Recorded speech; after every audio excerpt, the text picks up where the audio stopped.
Okay, they should be together and you can ask as many questions as possible in a very disciplined way. एक एक करके बोलेंगे and we are there basically to interact with you through आपके through हम public के पास जाएंगे.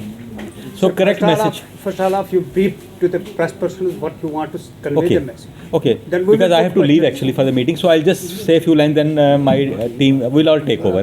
Because the rest of my staff is more knowledgeable about the subject than myself. That's why we thought we come as a team. So let us start actually.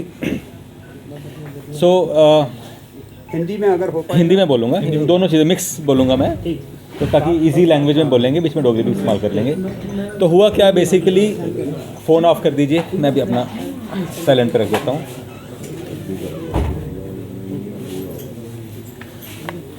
तो recently आपने कुछ news सुनी होंगी कि Covid की research वापस हो रही है, विच वॉज़ वेरी स्केरी. तो इतना पैनिक क्रिएट हुआ कि in fact as administrators, as a technical persons, इतनी कॉल आना शुरू होगी, not from media, from public, from my home, everywhere. तो अब क्या बनेगा, दोबारा क्या बनेगा, what is going to happen. तो लोगों के मन में काफ़ी शंकाएं भी हैं कि क्यों ऐसा होने वाला, क्या होगा, फ्यूचर पहले जैसी हालत हो जाएगी. तो इसीलिए कुछ हमने सोचा कि आप लोगों से इंटरेक्ट करना ज़रूरी है ताकि public should be given correct message. In fact हम 2 वीकली बेसिस पे दोबारा भी मिल सकते हैं ताकि we should know the progress, ताकि अनलेस जो पैनिक क्रिएट हुआ है वो ख़त्म हो. तो सबसे पहले मैं करना चाहता हूँ कि पर 2-3 दिन पहले we had our own meeting with our administrative secretary कि फ्यूचर कैसा रहेगा, क्या होने वाला है. तो इसमें हमने जायज़ा लिया कि कोविड की रिसर्च वापस होने आएगी, कितने पेशेंट्स आएंगे, हमारे इंतज़ाम कैसे हैं, are we prepared for that और नॉट. तो next day we had a meeting with the government of India, with the Honorable Health Minister of the country, and all the health ministers and senior officials of all states were a part of that meeting, very important meeting. Even ICMR भी वहाँ थी और all the stakeholders जो vaccine बनाते हैं वो लोग भी वहाँ थे, stakeholders were there. तो to start with some मैं कुछ डेटा दूंगा कि the कोविड का जो कहते हैं एक वेरिएंट है, ओमिक्रॉन का एक वेरिएंट है JN1, उसके कुछ केसेस वर्ल्ड में रिसर्च हुए हैं. तो पहला केस केरला में आया. एज यूजुअल पहला आपको याद होगा कोविड भी साउथ इंडिया से स्टार्ट हुआ था, because probably they travel more from Gulf and other places. And till day before yesterday the data showed that there were about 3000 cases of Omicron, a variant of COVID-19 JN1.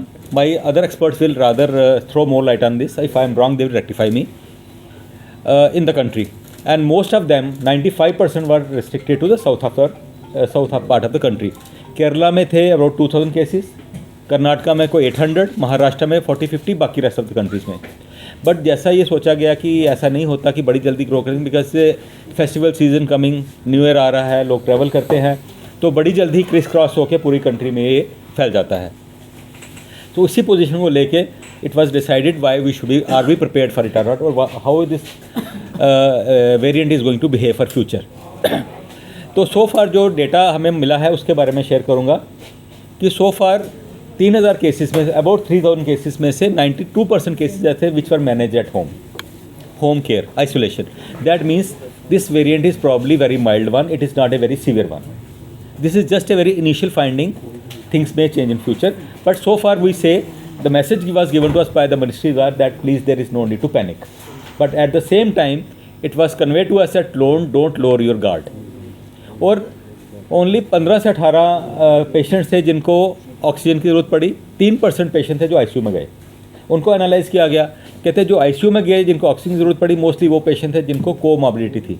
That means those were already suffering from some other severe disease. किसी को hypertension थी, किसी को diabetes uncontrolled, सब diabetics को नहीं है, जो अनकंट्रोल्ड थी, किसी को कैंसर था, मेलिग्नेंसी थी, किसी को किडनी फेलियर था, किसी को हेपेटिक फेलियर था, severe form, not the controlled one. So एक पैनिक ये भी ख़त्म होना चाहिए कि जिन सबको डायबिटीज़ है क्या सब वो ससेप्टेबल है, ऐसा नहीं है. सो फार जो पिक्चर सामने आ रही है वो ये आ रही है कि may be this is a very infective, जल्दी फैलता हो, बट मोर्टेलिटी फर्टेलिटी ज़्यादा नहीं है, but things may change, it is very initial. तो इसलिए हमें बोला गया कि अपने आप को गार्ड जो है ना, अपने आप को गार्ड पे रखिए, लोअर मत कीजिए.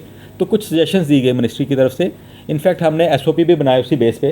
पहली सजेशन दी गई कि 2 टाइप की इलनेसेस आइडेंटिफाई की, एक कहते हैं ILI, influenza like illness, second is SARI, सारी, severe acute respiratory infection.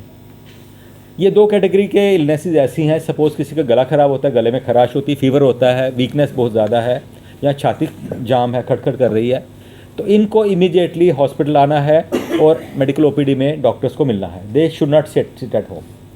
Fever और sore throat, my other team members will throw more light on, इस पर ज़्यादा आपको बताएंगे। तो सेकंड पॉइंट ये बताया गया कि टेस्टिंग बढ़ा दीजिए। पहले ऑलमोस्ट आपने देखा कोविड की टेस्टिंग ख़त्म ही हो गई थी बीच में, इवन मैं अपने सेंटर में पता किया कि हम रूटीन में नहीं कर रहे थे, किसी किसी का कर रहे थे। तो this has totally change now, we are now increasing a testing.